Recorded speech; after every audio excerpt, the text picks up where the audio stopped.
ভারতের ৯টা রাজ্য আর ৩টে কেন্দ্রশাসিত অঞ্চলে মানে একটা বিরাট অংশের মানুষের মধ্যে এখন একটা চাপা উদ্বেগ কাজ করছে। ভোটার তালিকা সংশোধনের একটা বিশেষ প্রক্রিয়া শুরু হয়েছে, স্পেশাল ইন্টেন্সিভ রিভিশন বা SIR, আর এটাকে ঘিরেই একটা প্রশ্ন মানে অনেকের মনে ভয় ধরিয়ে দিয়েছে যে ভোটার তালিকা থেকে নাম বাদ যাওয়া মানেই নাগরিকত্ব বাতিল হয়ে যাওয়া কিনা। একদম ঠিক এই প্রশ্নটাই আজ আমরা এই ভয়ের উৎস আর এর বাস্তবতা নিয়ে কথা বলবো। আমাদের হাতে একটা প্রতিবেদন আছে যেখানে নির্বাচন কমিশন সুপ্রিম কোর্টে তাদের অবস্থানটা খুব স্পষ্ট করেছে। আচ্ছা, তো আজকে আমরা চেষ্টা করব এই SIR প্রক্রিয়াটা ঠিক কি, কেন হচ্ছে, আর নাগরিকত্বের সাথে এর সম্পর্কটাই বা কতটুকু, এই বিষয়গুলো একেবারে তলিয়ে দেখতে। আমার মনে হয় এই আলোচনাটা খুব জরুরি, কারণ অনেক সময়ই দেখা যায় একটা সাধারণ প্রশাসনিক কাজ নিয়ে সঠিক তথ্যের অভাবে মানে একটা বিরাট বিভ্রান্তি আর আতঙ্ক তৈরি হয়। ঠিক, বিশেষ করে যখন নাগরিকত্বের মতো একটা সংবেদনশীল বিষয় এর সঙ্গে জড়িয়ে যায়। আজকের আলোচনাটা আশা করি সেই বিভ্রান্তিটা কাটাতে সাহায্য করবে। চলুন তাহলে একেবারে গোড়া থেকে শুরু করা যাক। এই স্পেশাল ইন্টেন্সিভ রিভিশন বা SIR এই প্রক্রিয়াটা আসলে কি, আর এই যে ব্লক লেভেল অফিসার বা BLOরা বাড়ি বাড়ি যাচ্ছেন তারা ঠিক কি কাজ করছেন? দেখুন, বাইরে থেকে দেখলে প্রক্রিয়াটা কিন্তু বেশ সোজাসাপটা। নির্বাচন কমিশন চাইছে ভোটার তালিকাটাকে যতটা সম্ভব নির্ভুল করে তুলতে। এর জন্য প্রতিটি বুথে একজন করে ব্লক লেভেল অফিসার বা BLO নিয়োগ করা হয়েছে। তাদের কাজ হলো নিজের এলাকার প্রত্যেকটা বাড়িতে গিয়ে 2টো করে এনিউমারেশন ফর্ম দেওয়া। 2টো করে ফর্ম? হ্যাঁ, আর ভোটারদের কাজ হলো সেই ফর্ম পূরণ করে একটা নির্দিষ্ট সময়ের মধ্যে ওই BLOর কাছেই জমা দেওয়া। সোজা কথায় বলতে গেলে এটা ভোটার তালিকার তথ্য যাচাই আর আপডেটের একটা বড়সড় অভিযান।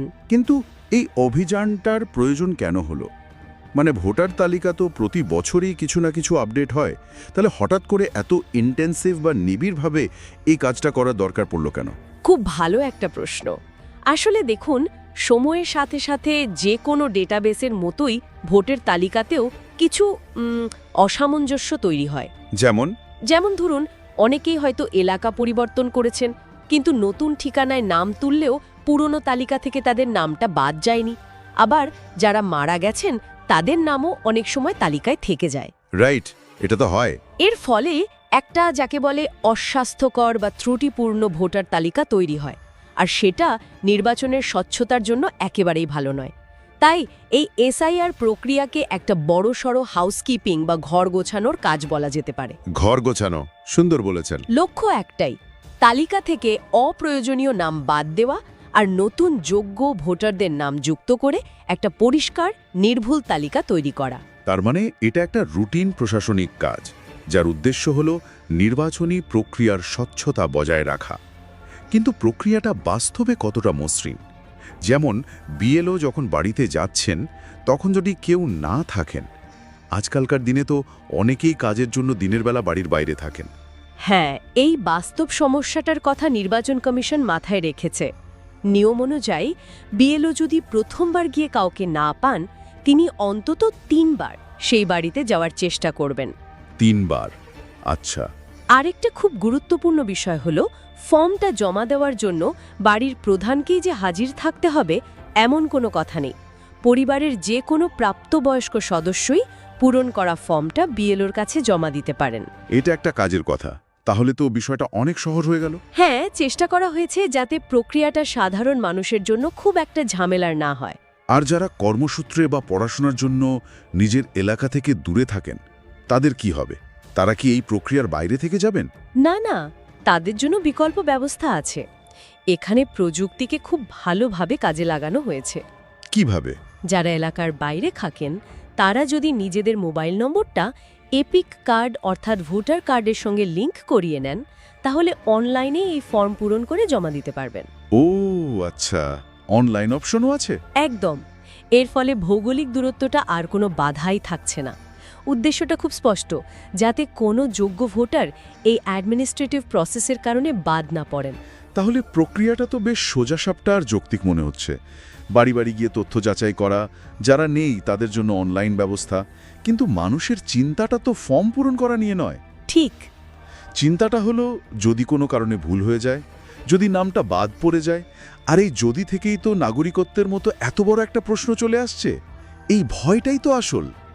এই বিষয়ে সুপ্রিম কোর্টের নির্বাচন কমিশন ঠিক কি বলেছে? এখানেই আমরা আলোচনার একেবারে কেন্দ্রে চলে এসেছি। এই ভয়টা এতটাই ছড়িয়ে পড়েছিল যে বিষয়টা সুপ্রিম কোর্ট পর্যন্ত গড়ায়, আর সেখানে নির্বাচন কমিশন তাদের অবস্থানটা কোনো রকম রাগঢাক না করে স্পষ্ট করে দিয়েছে। কি বলেছে তারা? কমিশন জানিয়েছে এসআইআর প্রক্রিয়া এবং নাগরিকত্ব এই দুটো সম্পূর্ণ ভিন্ন জগতের বিষয়, একটার সঙ্গে অন্যটার কোনো সম্পর্ক নেই। তার মানে কমিশন পরিষ্কার বলছে যে ভোটার তালিকায় নাম না থাকা মানে নাগরিকত্ব চলে যাওয়া নয়। এটা তো একটা বিরাট স্বস্তির কথা। শুধু স্বস্তির কথাই নয়, এটা একটা সাংবিধানিক বাস্তবতা। নির্বাচন কমিশন যা বলেছে সেটাকে যদি আমরা আরেকটু ভেঙে দেখি তাহলে বিষয়টা আরও পরিষ্কার হবে। হ্যাঁ, সেটা একটু বলুন। তাদের বক্তব্যের মূল নিরাশটা হলো নাগরিকত্ব হলো আপনার পরিচয়ের ভিত্তি, এটা আপনার রাইট অফ বিইং, আর ভোটার কার্ড হলো নির্বাচনে অংশ নেওয়ার একটা ছাড়পত্র, এটা আপনার রাইট অফ পার্টিসিপেশন। দুটোর প্রকৃতি আলাদা। বাহ, খুব সুন্দরভাবে বোঝালেন। আচ্ছা, বার্থ সার্টিফিকেট প্রমাণ করে আপনি কে, আপনার অস্তিত্ব, আর ড্রাইভিং লাইসেন্স প্রমাণ করে যে আপনি গাড়ি চালানোর জন্য যোগ্য। লাইসেন্স বাতিল হয়ে গেলে আপনার অস্তিত্ব তো বাতিল হয়ে যায় না? এই তুলনাটা দুর্দান্ত। এটা বিষয়টা বুঝতে খুব সাহায্য করছে। তার মানে ভোটার তালিকায় নাম না থাকলেও একজন ব্যক্তি ভারতের নাগরিক থাকছেন, কিন্তু কমিশন কি এটাও বলেছে যে ভোটার হওয়ার জন্য কোনো যোগ্যতার প্রমাণ দিতে হবে না? না, সেটাও বলেনি। কমিশন এটাও মনে করিয়ে দিয়েছে যে ভারতের সংবিধান এবং আইন অনুযায়ী ভোটাধিকার প্রয়োগের জন্য একজন ব্যক্তিকে প্রমাণ দিতে হবে যে তিনি ভারতের নাগরিক এবং নির্দিষ্ট এলাকার বাসিন্দা। সেই প্রয়োজনীয় নথি চাওয়ার সম্পূর্ণ অধিকার নির্বাচন কমিশনের আছে। সুতরাং এসআইআর প্রক্রিয়াটা হল ভোটাধিকারের যোগ্যতা যাচাইয়ের প্রক্রিয়া, নাগরিকত্বের অধিকার কেড়ে নেওয়ার প্রক্রিয়া নয়। এই সূক্ষ্ম কিন্তু অত্যন্ত গুরুত্বপূর্ণ পার্থক্যটা বুঝতে পারলেই অর্ধেক আতঙ্ক কেটে যায়। ঠিক। নাগরিকত্বের ভয়টা যখন অমূলক, তখন পরবর্তী প্রশ্নটা আসে নাড়েমড়িগত সমস্যা নিয়ে, মানে প্র্যাকটিক্যাল প্রবলেম। ধরুন কোনো ভুলে বা তথ্যের অভাবে কারো নাম এই প্রক্রিয়ার সময় তালিকা থেকে বাদ পড়ল, তখন কি হবে? তার জন্য কি দুশ্চিন্তার কোনো কারণ আছে? বিশেষজ্ঞদের মতে দুশ্চিন্তার একেবারে কোনো কারণ নেই, কারণ পুরো প্রক্রিয়াটাই এমনভাবে সাজানো হয়েছে যাতে ভুলের সংশোধনের সুযোগ থাকে। হ্যাঁ, যদি এসআইআর চলাকালীন ভুলবশত কারো নাম বাদ পড়েও যায়, সেটা কোনো চূড়ান্ত সিদ্ধান্ত নয়। স্বাভাবিকভাবেই যেমন ভোটার তালিকায় নতুন করে নাম তোলা যায়, ঠিক সেইভাবেই পরবর্তী সময়ে প্রয়োজনীয় কাগজপত্র জমা দিয়ে আবার তালিকায় নাম অন্তর্ভুক্ত করা সম্ভব। এটা একটা চলমান প্রক্রিয়া, কোনো একমুখী রাস্তা নয় যে একবার বাদ পড়লে আর ফেরা যাবে না।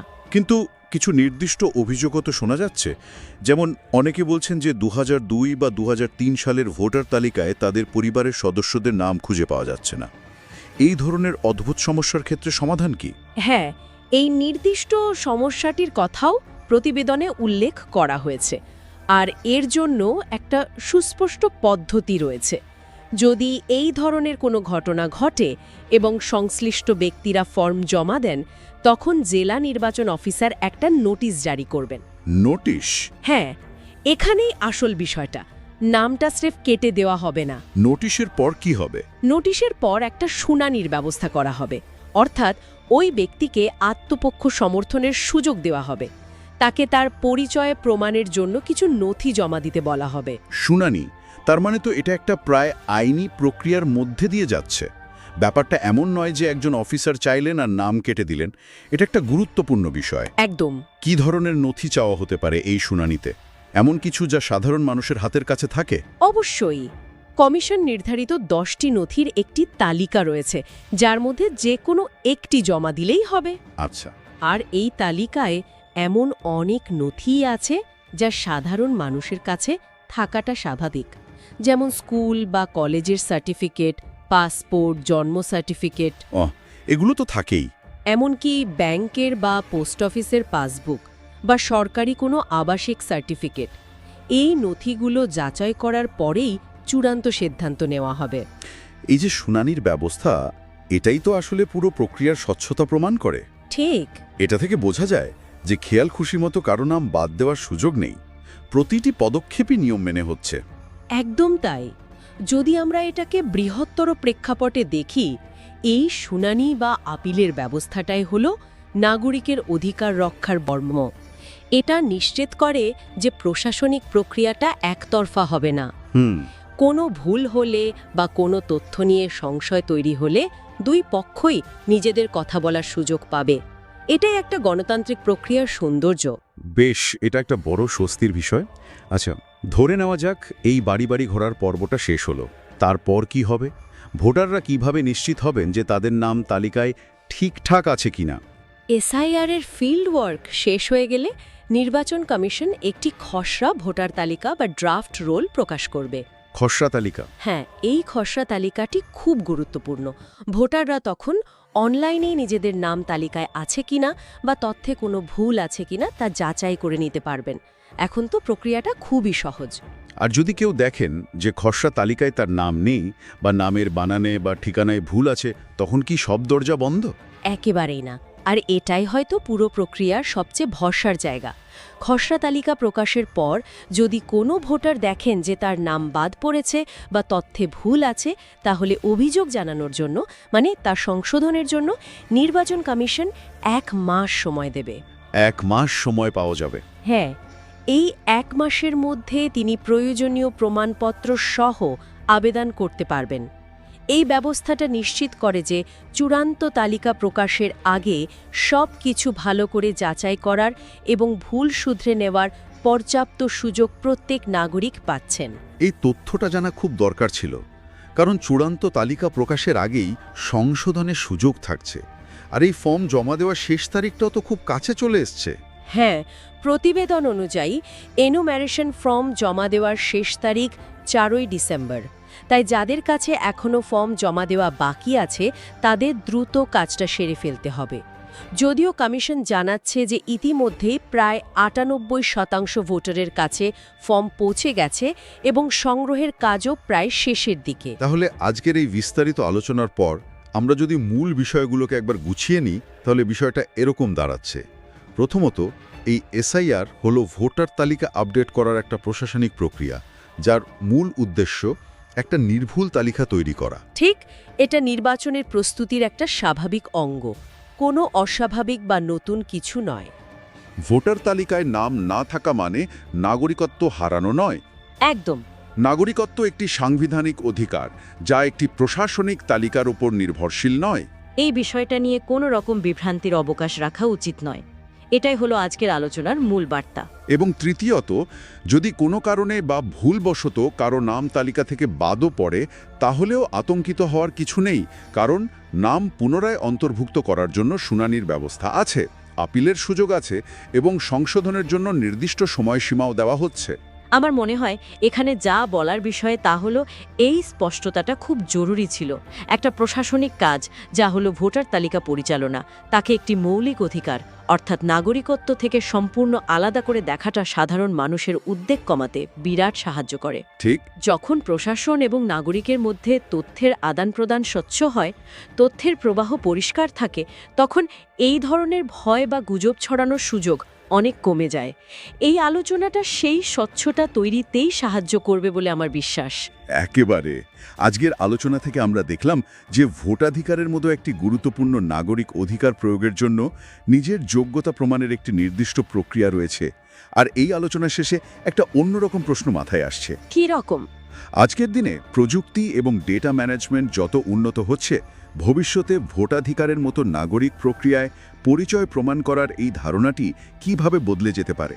এই প্রক্রিয়া কি আরও সহজ এবং মসৃণ হয়ে উঠবে, যেখানে আমাদের পরিচয় ডিজিটালভাবে সহজেই যাচাই করা যাবে?